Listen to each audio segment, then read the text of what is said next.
ଅଜା ଅଜା କିଏ କାହାର ଅଜା? ମୁଁ ତ କାହିଁ ତତେ ଚିହ୍ନି ପାରୁନି। ତୁ ମୋର କୋଉ ନାତୁଣୀ? କଣ ଅଜା ମତେ ଚିହ୍ନି ପାରୁନ? ମୁଁ ତମ ବଡ ଝିଅର ଯାର ଝିଅ। ଓହୋ, ତୁମ ଝିଅର ଯାର ଝିଅ, ସେଇ ହିସାବରେ ତୁମ ନାତୁଣୀ କି? ଓହୋ, ମୁଁ ଜାଣି ପାରିଲିନି।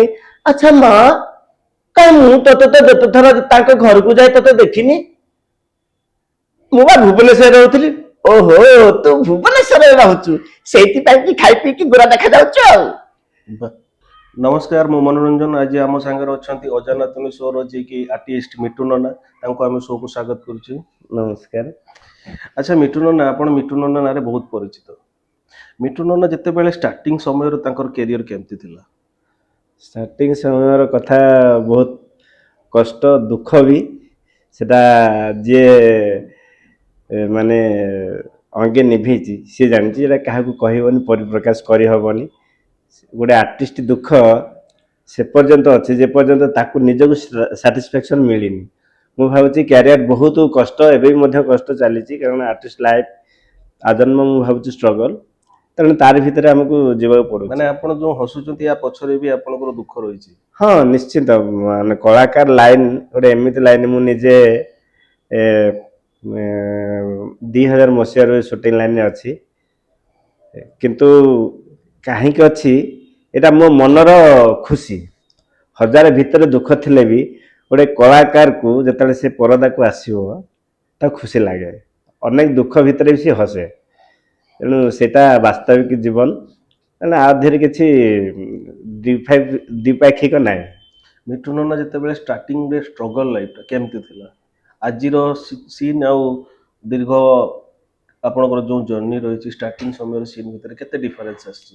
ବହୁତ ଡିଫରେନ୍ସ ଆସିଛି। ଦେଖନ୍ତୁ, ମୁଁ ଯେତେବେଳେ ଆସିଲି ସୁଟିଂ ଲାଇନ୍ ମୁଁ କିଛି ଜାଣିନଥିଲି। ମୁଁ ଆସିଥିଲି ଗୋଟେ ଟେକ୍ନିସିଆନ୍ସ ଇଏରେ, ତାପରେ ଆସ୍ତେ ଆସ୍ତେ କାମ କଲି, ବିଭିନ୍ନ ପ୍ରକାର କାମ କଲି। ସେତେବେଳେ ଏତେ ଚ୍ୟାନେଲ ନଥିଲା, DD1 ଥିଲା। DD1ରେ ଆମର ଗୋଟେ ଷ୍ଟୁଡ଼ିଓରେ 30-40 ପିଲା, ତା ଭିତରେ ଆମେ ନୂଆ, ଯେହେତୁ କାମ ମିଳିବା ଭାରି କଷ୍ଟ। ମାସକୁ 4 ଦିନ କାମ ହେଲେ ଆମକୁ ବହୁତ ଗୋଟେ ବଡ଼ କାମ କରୁଛୁ ବୋଲି ଆମେ ଲାଗେ। ସେ 4 ଦିନ ଭିତରେ ବି ବଞ୍ଚିଛୁ, ଆଜି 20 ଦିନ ଭିତରେ ବି ବଞ୍ଚିଛୁ। ଫରକ ଏତିକି, ସେବେ ବି ଥିଲୁ, ଆଜି ବି ଅଛୁ। ଆପଣଙ୍କର ଏଇ ଯୋଉ ଅଜାନାତୁଣୀ ଶୋର ଯୋଉ ଆପଣଙ୍କର କୋ ଆର୍ଟିଷ୍ଟ ସାଙ୍ଗରେ ଆପଣଙ୍କର ଯୋଉ ଜୁଡ଼ିଟା ଲୋକ ଗ୍ରହଣ କଲେ, ସମସ୍ତେ ପସନ୍ଦ କଲେ, ବାହା କହିଲେ, ଆପଣଙ୍କୁ କେମିତି ତାର କେମିତି କାଇ ଆଇଡିଆ କେମିତି ଆସିଲା? ନାଇଁ, ମତେ ବହୁତ ଖୁସି ଦିଅ। ଦେଖନ୍ତୁ, ମୁଁ ଆଜ ଓଡ଼ିଆ ଇଣ୍ଡଷ୍ଟ୍ରିରେ ମୁଁ ଯେତେବେଳେ କାମ କରୁଥିଲି ସିରିଏଲ ଲାଇନରେ, ମୁଁ ଆଜ ଏ ସାଉଣ୍ଡ ରେକର୍ଡିଷ୍ଟ କାମ କଲି। ତାପରେ ସାଉଣ୍ଡ ରେକର୍ଡରୁ କ୍ୟାମେରାକୁ ଆସିଲି। କ୍ୟାମେରାରୁ ତାପରେ ହଠାତ୍ ମୁଁ ଟିକେ, ଯେହେତୁ ଏ ଲାଇନରେ ଅଛୁ, ଟିକେ ଆମେ ଜାଣିଛୁ ଆକ୍ଟିଂ। ତା ଭିତରେ ହରି ଭାଇ, ଆମର MM ଗ୍ରୁପର ଯିଏ ମୁଖ୍ୟ, ସିଏ ହଠାତ୍ ଫୋନ କଲେ, କହିଲେ ମିଟୁ ଭାଇ ତମକୁ ନେଇକି ଗୋଟେ ଷ୍ଟୋରି କରୁଛି, ତମେ କରିବ ତ? ମୁଁ କହିଲି ହଁ ମୁଁ କରିବି।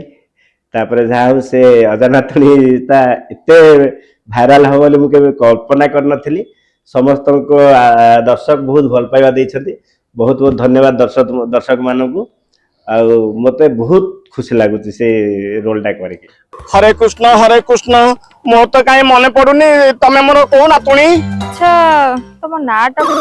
ତ ଜିଭ ଆଗରେ ହଲ ହଲ ହଉଛି, ମନେ ପଡୁନି। ମିଟୁ ନନା। ହଁ, ମିଟୁ ନନା।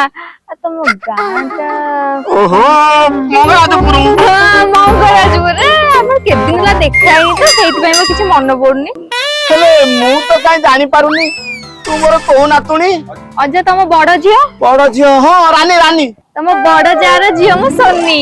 ଆଚ୍ଛା, ଆମ ଦର୍ଶକ ମାନେ ଦେଖିବା ପାଇଁ ଚାହୁଁଛନ୍ତି, ଭାବୁଛି ଅଜାନାତୁଣୀ ଶୋର ଗୋଟେ ଛୋଟିଆ ଡାଇଲଗଟେ। ଛୋଟିଆ ଡାଇଲଗ ଅଜାନାତୁଣୀ।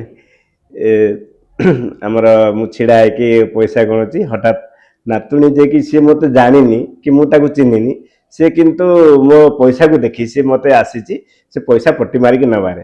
ସେ ଆସିକି ମତେ ଦେଖା ଦଉଛି, ଅଜା ଅଜା କିଏ କାହାର ଅଜା? ମୁଁ ତ କାହିଁ ତତେ ଚିହ୍ନି ପାରୁନି। ତୁ ମୋର କୋଉ ନାତୁଣୀ? କଣ ଅଜା ମତେ ଚିହ୍ନି ପାରୁନ? ମୁଁ ତମ ବଡ ଝିଅର ଯାର ଝିଅ। ଓହୋ, ତୁମ ଝିଅର ଯାର ଝିଅ, ସେଇ ହିସାବରେ ତୁମ ନାତୁଣୀ କି? ଓହୋ, ମୁଁ ଜାଣି ପାରିଲିନି। ଆଚ୍ଛା ମା, କାଇଁ ମୁଁ ତତେ ତ ଯେତେ ଥର ତାଙ୍କ ଘରକୁ ଯାଇ ତତେ ଦେଖିନି। ମୁଁ ବା ଭୁବନେଶ୍ୱରରେ ରହୁଥିଲି। ଓହୋ ତୁ ଭୁବନେଶ୍ୱରରେ ରହୁଛୁ ସେଇଥିପାଇଁ କି ଖାଇ ପିଇକି ଗୋରା ଦେଖାଯାଉଛୁ ଆଉ। ବାଃ, ମତେ ବଢିଆ। ଆଚ୍ଛା ମୁଁ ଏବେ ଗୋଟେ ଦେଖନ୍ତୁ କମେଡି ନାଁରେ ଯେତେ ସବୁ ଆପଣଙ୍କର ଓଡ଼ିଶାରେ କମେଡି ଷ୍ଟାର ଅଛନ୍ତି ବା ୟୁଟ୍ୟୁବ ଷ୍ଟାର ଅଛନ୍ତି ସେମାନେ କମେଡିର ଦି ଅର୍ଥବୋଧ ଶବ୍ଦ ବହୁତ ୟୁଜ୍ କରୁଛନ୍ତି। ସେଟା ଆକ୍ଚୁଆଲି ମୁଁ କହିବି ସେଟା ଗ୍ରହଣ ମୁଁ କରେନି, ମତେ ଭଲ ଲାଗେନି। କାରଣ ଆମେ ଯେତେବେଳେ ଗୋଟେ ଚ୍ୟାନେଲ ଦେଖୁ ଆମେ ନିଜ ପରିବାର ବି ଦେଖୁ, ତା ସହିତ ଆଜିକାଲି ଦେଖିବେ ପ୍ରତ୍ୟେକ ଘରେ ଛୋଟ ଛୁଆ ମାନେ ବେଶୀ ମୋବାଇଲ ଦେଖୁଛନ୍ତି। ନିଶ୍ଚିତ ତେଣୁ ଗୋଟେ ଭିଡିଓ ସେମାନେ ବୁଝନ୍ତୁ ନ ବୁଝନ୍ତୁ କିନ୍ତୁ ତାଙ୍କର ଆଖି ଯାଉଛି, ଯୋଉ ଆଖିଟା ଯାଉଛି ତାଙ୍କୁ ପରବର୍ତ୍ତୀ ସମୟରେ ମାନେ କୁପ୍ରଭାବ ପକେଇବ ତାଙ୍କରି ମାନେ କ୍ୟାରିୟର ଉପରେ। ନିଶ୍ଚିତ ତେଣୁକରି ମୁଁ ଭାବୁଛି ଦୋ ଅକ୍ଷରୀ ଲାଙ୍ଗୁଏଜକୁ ମୁଁ ପସନ୍ଦ କରେନି। ଆଉ ମୋତେ ଯେବେ ବି କହିବେ, ମୁଁ ବି ଆଜି ବି କହୁଛି, ଯେବେ ବି କହିବେ ମୁଁ ଆଉ ଦୋ ଅକ୍ଷରୀ କାମ କେବେ ବି କରିବିନି, ଆମେ ଆମ ଗ୍ରୁପ ବି କରୁନୁ।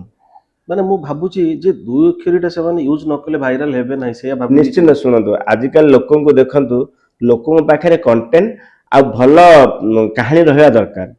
ଲୋକ କିଏ ବେଶୀ ଦୋ ଅକ୍ଷରୀ ୱାର୍ଡ କହି ବା ଦୋ ମିନିଂ ଯୋଉଟା ଦୁଇଟି ଶବ୍ଦ ବୁଝଉଥିବ ସେ ୱାର୍ଡ କହିକି ଆମେ ହିଟ୍ ହେଇଯିବା, ସେଟା ସମ୍ପୂର୍ଣ୍ଣ ଭୁଲ।